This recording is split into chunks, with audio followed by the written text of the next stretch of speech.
What if I told you that emotional intelligence didn't suddenly appear? That long before scientists gave it a name, people already felt it existed. They just didn't know how to explain it yet. This is the story behind emotional intelligence, or EQ, and how it quietly grew into one of the most important human skills today. Let's go back to the early 1900s. At that time, intelligence meant one thing: IQ, logic, memory, problem solving. But some psychologists weren't fully convinced. In 1920, psychologist Edward Thorndike introduced an idea called social intelligence. He said intelligence wasn't just about numbers and facts, it was also about understanding people. Reading situations, navigating relationships, handling social dynamics. That was the first hint that intelligence might involve emotions too. Fast forward to 1983. Harvard psychologist Howard Gardner challenged the idea that intelligence was just one single score. He introduced multiple intelligences.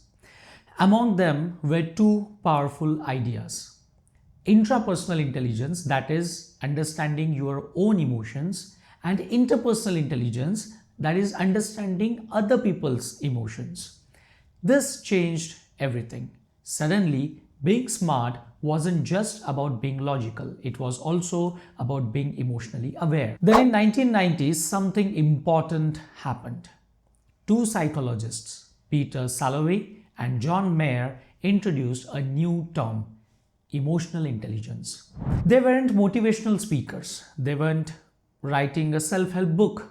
They were scientists, and they defined emotional intelligence as the ability to recognize emotions in yourself and others, understand them, and use that information to guide your thinking and actions. They broke EQ down into measurable skills: recognizing emotions, understanding emotions, managing emotions. For the first time, emotional intelligence had a scientific framework. And here's the interesting part: they didn't plan to start a movement. According to historical accounts, the idea came from a casual conversation. They were simply talking about emotions, intelligence, and behavior, and realized something was missing from psychology. That conversation changed everything. But emotional intelligence was still mostly academic until 1995. That's when psychologist and journalist Daniel Goleman stepped in. He wrote a book called Emotional Intelligence: Why It Can Matter More Than IQ, and this time the message wasn't technical, it was human. He told stories, he talked about leadership, relationships, and work. He showed how emotions play out in real life. The idea was simple and powerful. EQ can matter just as much as IQ, sometimes even more. The book became a global bestseller, and suddenly emotional intelligence wasn't just a theory, it was everywhere. Schools, workplaces, leadership, training, hiring decisions, everywhere. Today, emotional intelligence is one of the most talked about human skills in the world, and its journey tells us something important. We always knew emotions mattered. We just didn't have the language for it. Now we do. Quick question before we start. Have you ever walked out of a conversation thinking, why did that turn awkward so fast? Or on the opposite side, wow, that conversation went really well and I don't even know why. That why, that's emotional intelligence.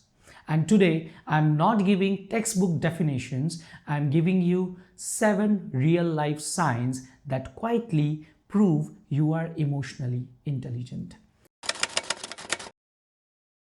Emotionally intelligent people don't just hear words, they read the room. Imagine this: that you walk into a meeting ready with ideas, but you notice your manager is unusually quiet. So instead of jumping in with jokes and or demands, you adjust your tone. You speak calmly, you keep it short. You didn't change what you said, you changed how you said it. Have you ever paused mid-sentence because you sensed the energy was off? That's EQ in action. Someone replies late to your message. Instead of thinking they are ignoring me, you think maybe they are busy. Emotionally intelligent people leave space for possibilities, not assumptions. They understand one simple truth: not every reaction is about you. Most people say, I'm angry, I'm stressed, I'm fine. But emotionally intelligent people go deeper. Instead of thinking I'm angry, you realize I'm actually disappointed because I expected more. When you name your emotion correctly, you stop fighting the wrong problem. When was the last time you asked yourself, what am I really feeling right now? Be honest, someone is talking, and in your head, you are already preparing your response. Emotionally intelligent people do something different. They listen to understand, not to win. They are not waiting for their turn to speak. They are present. And because of that, people feel heard around them. This one is powerful. A colleague snaps at you. Everyone is watching. You could react, but you don't. You pause, you respond calmly. Emotional intelligence isn't saying calm because you are weak. It's staying calm because you are strong. And ironically, your calmness often disarms the other person. This separates emotional maturity from ego. Instead of saying sorry, but you misunderstood me, you say, you are right, that came across wrong. I'm sorry. No excuses, no long explanations, just accountability. Emotionally intelligent people value connection over being right. You don't talk to everyone the same way, and that's a good thing. You explain something one way to a friend, another way to your senior, and another way to a child. Same message, different delivery. That's not being fake, that's being aware. So tell me, honestly, how many of these signs did you recognize in yourself? If you counted 4 or more, your emotional intelligence is already strong. And if you counted fewer, that's not a weakness, that's awareness.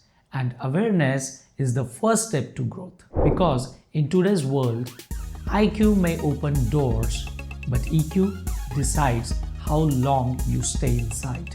Thank you for watching the video. For more such videos, do like, comment, and subscribe the channel.